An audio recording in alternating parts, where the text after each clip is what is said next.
रावण वह महान ऋषि विश्रवा का पुत्र है और पुलस्त्य ऋषि का पोता।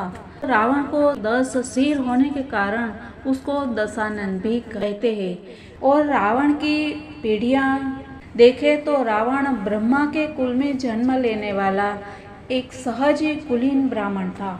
रावण के पिता विश्रवा, उसके दादा पुलस्त्य ऋषि और पीढ़ियों के यह संस्कार उसमें जन्म से ही थे, जो आगे चलकर और भी गहरे हो गए। आज हम बात करने वाले हैं कि इसी रावण के कारण भगवान ने किस तरह से जन्म लिया और भगवान ने वानरों की सहायता ली। ये सब बातें हम आज जानने वाले हैं। भगवान राम ने जब सेतु पार किया तभी उन्होंने वानर सेना का सहारा लिया था। लेकिन ये वानर कौन है ये आप जानते हैं? ये वानर कोई साधारण वानर नहीं थे, बल्कि ये साक्षात देवताओं के स्वरूप थे। कौन थे ये हम आज की बातों में जानने वाले हैं। तो इसके लिए नमस्कार मेरे सनातनी परिवार, हम हिंदुस्तानी आर के चैनल पर आप सभी का बहुत बहुत स्वागत है। सनातन धर्म का प्रचार और प्रसार ही इस चैनल का उद्देश्य है और सनातन ही सत्य है, हिंदुत्व ही पहचान है, यही हमारा नारा है।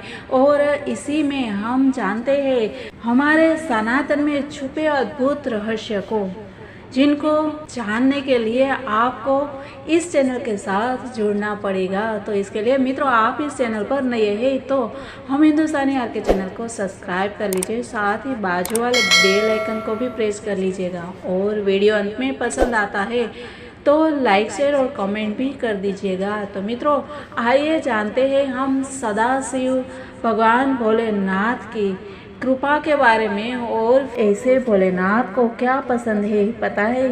शिव जी को तपस्या बहुत ही पसंद है और इसीलिए रावण ने ऐसी तपस्या की थी कि जो सभी के लिए दुस्सह थी। वे उसकी तपस्या से जब बहुत अधिक प्रसन्न हो गए तब उन्होंने रावण को ऐसे ऐसे वरदान दिए जो अन्य सबके लिए अत्यंत दुर्लभ है। रावण ने भगवान सदाशिव से ज्ञान विज्ञान संग्राम में अजयता तथा शिव जी की अपेक्षा दुगुने सिर प्राप्त किए। महादेव जी के 5 मुख है, इसीलिए उनसे द्विगुण मुख पाकर रावण 10 मुख हुआ। उसने देवताओं, ऋषियों और पितरों को भी सर्वथा परास्त करके उन सब पर अपनी प्रभुता स्थापित की। भगवान महेश्वर के प्रसाद से वह सबसे अधिक प्रतापी हुआ। महादेव जी ने उसे त्रिकुट पर्वत का महाराजा बना दिया और इस प्रकार शिवलिंग की पूजा के प्रसाद से रावण ने तीनों लोकों को वश में कर लिया। देवताओं को इस बात की बड़ी चिंता हुई और वे सब मिलकर शिवलोक में गए और दरवाजे पर किंकरों की भांति खड़े हो गए। उस समय नंदी, जिनका मुख वानर के समान है, देवताओं से वार्तालाप करने लगे। देवताओं ने नंदी को प्रणाम करके पूछा, आपका मुख वानर के समान क्यों है? तब नंदी ने कहा कि एक समय रावण यहाँ आया और अपने पराक्रम की बातें बहुत बढ़ चढ़कर कहने लगा। उस समय मैंने उससे कहा कि भैया, तुम भी शिवलिंग के पूजक हो और मैं भी, अतः हम दोनों समान हैं। फिर मेरे सामने यह व्यर्थ डींग क्यों मारते हो? मेरी बात सुनकर रावण ने तुम्हीं लोगों की भांति मेरे वानर मुख होने का कारण पूछा। उत्तर में मैंने निवेदन किया कि यह मेरी शिवोपासना का मुँह मांगा फल है। भगवान शिव मुझे अपना सारूप्य दे रहे थे, किंतु उस समय मैंने वह नहीं स्वीकार किया, अपने लिए वानर के समान ही मुख मांगा। भगवान बड़े दयालु है, उन्होंने कृपा करके मुझे मेरी मांगी हुई वस्तु दे दी। जो अभिमान शून्य है, जिनमें दंभ का अभाव है तथा जो परिग्रह से दूर रहने वाले हैं, उन्हें भगवान शंकर का प्रिय समझना चाहिए। इसके विपरीत जो अभिमानी, दंभी और परिग्रही है, वे शिव की कल्याणमयी कृपा से वंचित रहते हैं। रावण मेरे साथ पूर्वोक्त बातचीत में अपने तपोबल का बखान करने लगा। उसने कहा, मैं बुद्धिमान हूँ, मैंने भगवान शिव से 10 मुख मांगे हैं। अधिक मुखों से शिव जी की अद्भुत स्तुति की जा सकती है, तुम्हारे इस वानर तुल्य मुख से क्या होगा? तुम्हें किसी ने खोटी सलाह दी होगी। तुमने शंकर जी से यह वानर का मुख व्यर्थ मांगा है। देवताओं, रावण का यह उपहासपूर्ण वचन सुनकर मैंने उसे साफ देते हुए कहा कि जब कोई महातपस्वी श्रेष्ठ मानव उन वानरों के साथ मुझे आगे करके तुम पर आक्रमण करेगा, उस समय वह तुम्हें अवश्य मार डालेगा। इस प्रकार सारे संसार को रुलाने वाले रावण को मैंने शाप दे डाला। देवाधिदेव महादेव जी साक्षात विष्णु रूप है, अतः आप लोग भगवान विष्णु से प्रार्थना करें। नंदी की यह बात सुनकर सब देवता मन ही मन बहुत प्रसन्न हुए। उन्होंने वैकुंठ में आकर अपनी वाणी द्वारा भगवान विष्णु की स्तुति आरंभ की। देवताओं की प्रार्थना सुनकर भूत पावन भगवान वासुदेव ने संपूर्ण देवताओं से कहा कि देवगण, तुम लोग अपने प्रस्ताव के अनुसार मेरी बात सुनो। नंदी को आगे करके तुम सभी शीघ्रता पूर्वक वानर शरीर में अवतार लो। मैं माया से अपने स्वरूप को छिपाए हुए मनुष्य रूप होकर अयोध्या में राजा दशरथ के घर प्रकट होऊंगा। तुम्हारे कार्य की सिद्धि के लिए मेरे साथ ब्रह्म विद्या भी अवतार लेंगी। राजा जनक के घर साक्षात ब्रह्म विद्या ही सीता रूप में प्रकट होंगी। रावण भगवान शिव का भक्त है, वह सदा साक्षात शिव के ध्यान में तत्पर रहता है। उसमें बड़ी भारी तपस्या का भी बल है।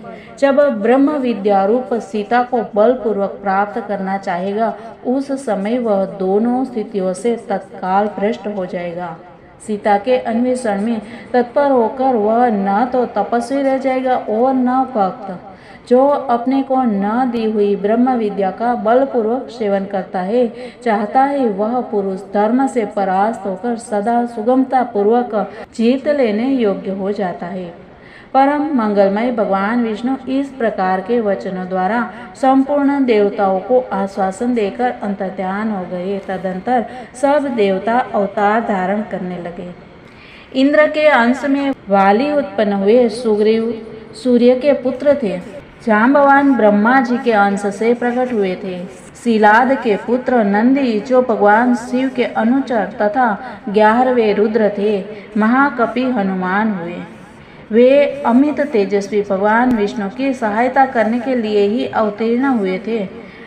अन्य श्रेष्ठ देवता मैंद आदि कपियों के रूप में उत्पन्न हुए थे। इसी तरह सभी देवता किसी न किसी कपि के रूप में प्रकट हुए। साक्षात भगवान विष्णु ही माता कौशल्या का आनंद बढ़ाने वाले श्री राम हुए। संपूर्ण विश्व उनके स्वरूप में रमण करता है, इसीलिए विद्वान पुरुष उनको राम कहते हैं। भगवान विष्णु के प्रति भक्त और तपस्या से युक्त शेषनाग भी इस पृथ्वी पर लक्ष्मण के रूप में अवतीर्ण हुए। श्री विष्णु के भुजदंडों से भी 2 प्रतापी वीर प्रकट हुए, जो तीनों लोक में भरत शत्रुघ्न के नाम से विख्यात हुए। ब्रह्मवादी पुरुषों द्वारा जो मिथिलापति जनक की कन्या बताई गई है, वे सीता साक्षात ब्रह्म विद्या थी। वे भी देवताओं के कार्य की सिद्धि के लिए ही अवतीर्ण हुई थी। हल से भूमि जोती जा रही थी, उसी समय सीता के द्वारा पृथ्वी के खोदे जाने पर पृथ्वी से ये प्रकट हुई थी, इसीलिए सीता के नाम से प्रसिद्ध हुई। मिथिला में अवतार लेने के कारण इन्हें मैथिली भी कहते हैं। जनक के कुल में जन्म लेने के कारण यह जानकी नाम से विख्यात है। पूर्व जन्म में इनका नाम वेदवती था। राजा जनक ने ब्रह्म विद्या स्वरूप सीता को परमात्मा ब्रह्म रूप श्री राम की सेवा में अर्पित कर दिया। कमल नयन श्री राम ने रावण को जीतने की इच्छा तथा देव कार्य की सिद्धि के उद्देश्य से वन में निवास किया। शेषावतार लक्ष्मण ने भी उसी के लिए अत्यंत दुष्कर एवं महान तप किया। भरत और शत्रुघ्न ने भी बड़ी भारी तपस्या की। तदंतर तपोबल संपन्न हो कपि रूपधारी देवताओं को साथ लेकर श्री राम ने 6 महीने तक युद्ध करके रावण का वध किया। भगवान विष्णु के द्वारा शस्त्रों से मारा गया रावण अपने गणों, पुत्रों तथा बंधुओं सहित तत्काल भगवान शिव के सारूप्य को प्राप्त हो गया। शंकर जी की कृपा से उसने संपूर्ण द्वैताद्वैत ज्ञान प्राप्त कर लिया। तो इसी से हमें पता चलता है कि कितनी भी तपस्या कर ले, लेकिन रावण की तरह अभिमानी नहीं होना चाहिए, और अभिमान ही पतन का कारण बनता है। तो इस प्रकार इस सुंदर कथा के साथ मित्रों मिलते हैं हम कल। तब तक के लिए सबको जय हिंद, वंदे मातरम, भारत माता की जय, सनातन धर्म की जय।